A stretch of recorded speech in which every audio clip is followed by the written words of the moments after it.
Vreau să salut pe toată lumea și bine ați venit. Doamnelor și domnilor profesori, dragi elevi și părinți, stimați invitați, bine ne-am regăsit la începutul anului școlar 2014-2015, un an despre care am convingerea că va egala și chiar va depăși în performanțe anii școlari precedenți. 15 septembrie reprezintă o zi importantă atât pentru elevi și profesori, cât și pentru părinți. Tocmai de aceea, permiteți-mi să le urez bun venit bobocilor din grupa mică, precum și preșcolarilor din clasa 0. De asemenea, vreau să le urez bine au revenit la cursuri tuturor elevilor care fac un pas înainte pe drumul cunoașterii și al formării lor profesionale. Nu în ultimul rând, le spun bine au revenit la catedră tuturor profesorilor, cărora vreau să le urez mult succes în dificila misiune pe care o au, aceea de a îndruma pe acești minunați copii. 15 septembrie 2014 reprezintă și pentru mine personal un moment al marilor emoții. Pentru prima dată întâmpin noul an școlar împreună cu dumneavoastră, în dubla calitate de părinte și de primar în același timp.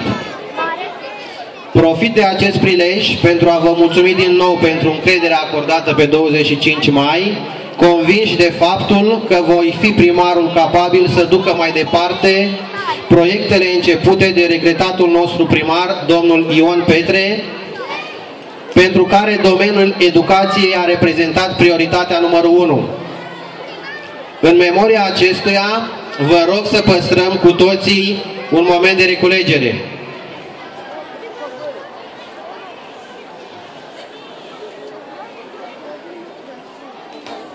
Vă mulțumesc! Un proiect drag domnului Ion Petre a fost Edu Panciu, Educație și Cunoaștere, proiect pentru extinderea, dotarea și reabilitarea liceului Ioan Slavici. Mă simt deosebit de onorat să vă anunț că astăzi, la început de an școlar, vom inaugura noua bază sportivă a liceului, realizată prin intermediul acestui proiect cu finanțare europeană. Din acest moment, elevii vor avea la dispoziție un teren de sport ultramodern, cu gazon sintetic, unde își vor putea desfășura orele de educație fizică în cele mai bune condiții.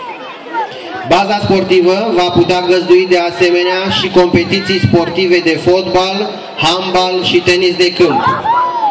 Pentru toate acestea, obiectivul a fost dotat la standarde europene, cu instalație de sonorizare, tabelă de afișaj electronică, dar și cu instalație de iluminat nocturn.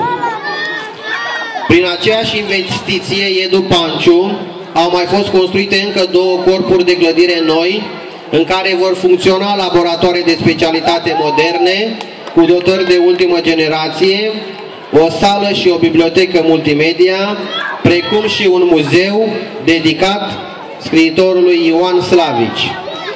Toate aceste lucruri vor fi inaugurate în luna ianuarie 2015, cu ocazia zilelor liceului Ioan Slavici.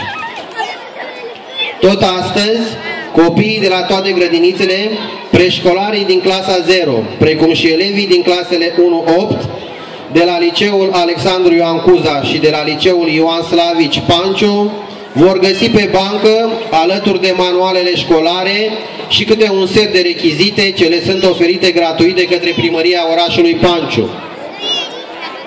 Toate aceste demersuri ale administrației locale nu au un alt scop decât crearea celor mai bune condiții de studiu pentru creșterea performanțelor școlare ale copiilor noștri.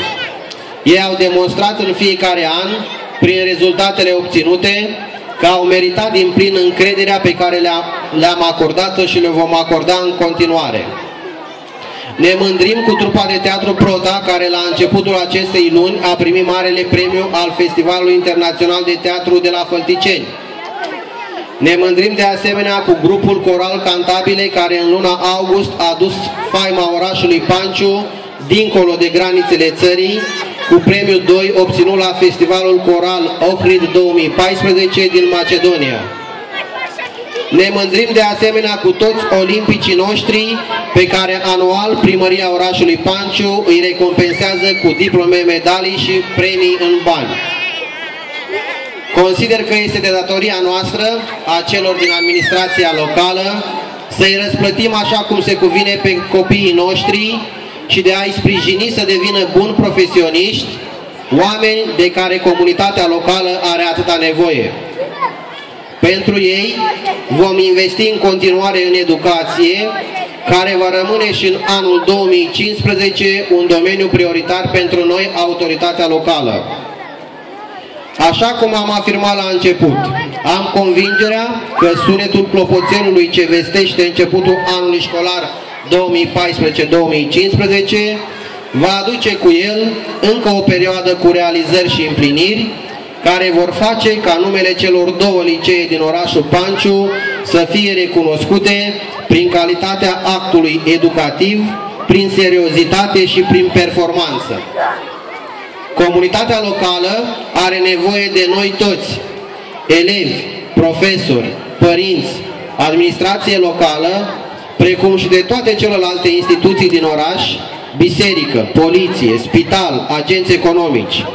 Cu toții trebuie să ne unim forțele pentru ca în viitor să avem un oraș pe care ni-l dorim, orașul numărul 1 din județul Vrancea.